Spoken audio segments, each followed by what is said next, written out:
Kennedy Graham. Thank you, Mr. Speaker. I'm grateful that you allowed me to take the next call because it follows immediately on from what Moana Maki was saying, which is the iniquity of discriminating against a particular subsector of New Zealand's economy, the post-89 foresters. But in the broader context, the sheer inadequacy of this government's climate policy. And I think, to pick up on her point, we could call this government the 0.4% government. What does it mean? It means that, as I said in the second reading, that this government's policies will result, in our emissions projections, which, if they were emulated by every other country in the world, would result in something like a 5 to 6 degree Celsius increase. Now, during the second reading, I asked a number of questions because of the truncated democratic process. It was necessary to speak on behalf of the New Zealand people who will not have an opportunity to input into this passage of this bill. So we simply wished to ask questions, and there were 5 questions that I asked. The Minister, Honourable Amy Adams, was in the House at the time, and I know that she took careful consideration of those 5 questions. She will presumably have pass that on with the suggested answers on behalf of the government to Minister Foss, who will be able to get up. Having answered Moana Maki's questions, will be able to answer the 5 questions that I lodged as well. And they will, just in case the Minister, his colleague, omitted to convey them to him. The first one was, do you think climate change is just another economic problem, or is it a qualitatively new, unprecedented threat to human society?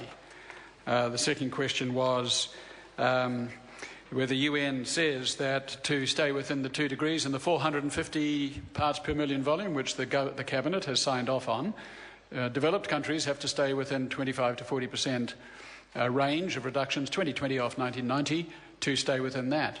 And why, the second question is, why does the government then respond that not every developed country has to stay within that range, when that range is very clearly calculated to account for every different national circumstance of those countries? Question 3 was, did he think that New Zealand was doing a fair share when global projections are on course to 2.6 to 4 degrees temperature increase, whereas New Zealand's projections, as I said earlier, are on course, if emulated elsewhere, to 5 degrees, to 6 degrees. And the fourth question is and Minister Foss can answer this one effortlessly because he knows about these issues. What is the global least cost of carbon in mid-May 2014, and is it sufficient to begin the task, the challenging task of bringing down global emissions?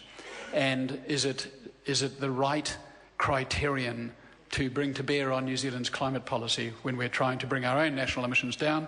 And the fifth question, which we've touched on, both Moana Maki and I, why discriminate among subsectors when you profess equity in your climate policy intersectorally in New Zealand? So those 5 questions are now lodged with Minister Adams and Minister Foss, and we'll look forward to those answers so that the democratic passage of this bill can be honoured as we go through the course of the next 60 minutes. I also, encouraged by my colleague Moana Maki's creativity in terms of responding to this part 2 of the bill with an SOP, I've just put forward an SOP in the last few minutes as well, and it takes from the bill that I had in the ballot titled Climate Change Response National Emissions Reduction Amendment Bill, which has been in the ballot for two years, sir. And the reason it's called National Emissions Reduction Bill is because it's necessary to highlight the fact that the Climate Change Amendment National Emissions Trading Bill doesn't specify emission reductions as the primary goal. It's certainly not in the title. The title is about trading, not about emissions reduction. So the important thing here was to have an amendment to the Climate Change Response Amendment Bill that is titled National Emissions Reduction, to emphasise the point that we're not in the business of trading carbon, sir, we're in the business of reducing it. That's the critical thing. That's the distinguishing thing between this government and the opposition. So within that bill, which had a number of purposes stated, and they were, or a number of measures, there were about 6, very briefly: introduce a floor price and terminate the price cap, phase out the 1-for-2 surrender obligation, terminate the issuance of free allocations to participants, restrict international units that can be traded and surrendered in New Zealand, and introduce agriculture into the scheme, and put an obligation on the Minister to prohibit the entry of any international carbon credit. Mr. Chair. I call the honourable member Kennedy Graham. Thank you, sir.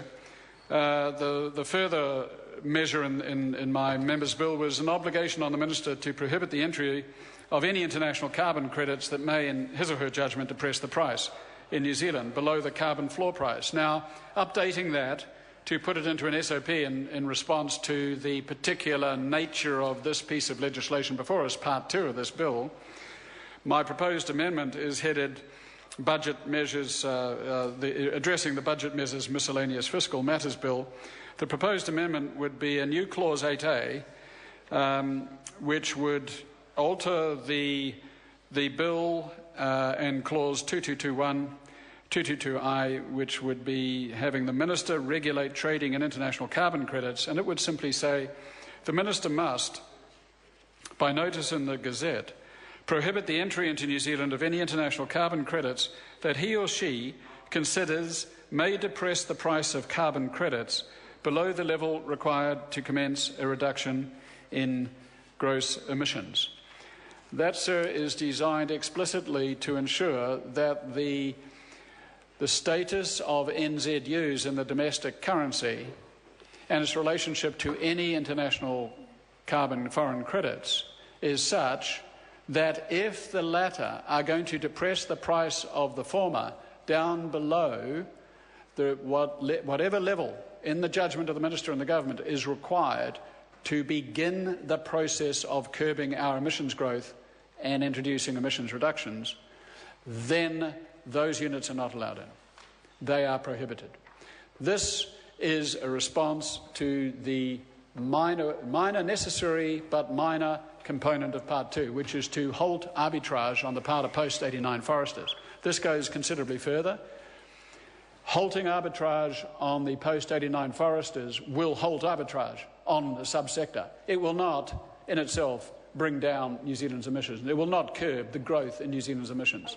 This SOP will begin the challenge, or meet the challenge, of bringing down New Zealand's emissions, and I commend the SOP to the House. Chairman.